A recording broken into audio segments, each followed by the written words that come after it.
Pour votre information, si vous avez un problème dans une des étapes où vous n'avez pas réussi à faire une des étapes, sachez que je vous mets à disposition au sein du dossier festival les fichiers que vous pourrez utiliser au fur et à mesure. C'est-à-dire que là, on va attaquer la partie sur la modification des colonnes en fonction de leur type, des types de données.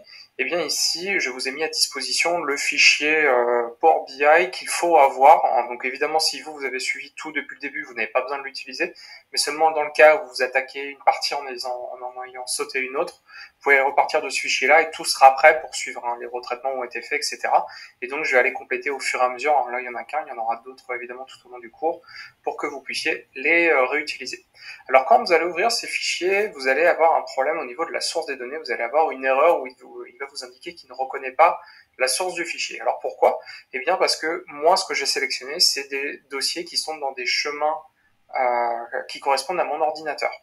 Donc, pour résoudre le problème, ce que vous allez avoir à faire, c'est d'aller ici, donc dans Power Query, aller dans la source, ici, et potentiellement aller modifier le chemin qui se trouve ici. Donc, vous allez vous-même dans vos chemins de dossier Windows, et vous allez copier-coller votre chemin pour pouvoir indiquer à Power Query de bien récupérer la zone qui nous intéresse et le fichier qui nous intéresse.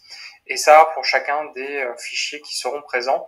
Alors ça peut paraître un peu réverbatif, mais on verra assez rapidement dans le cours une méthode justement pour automatiser ce genre de modification.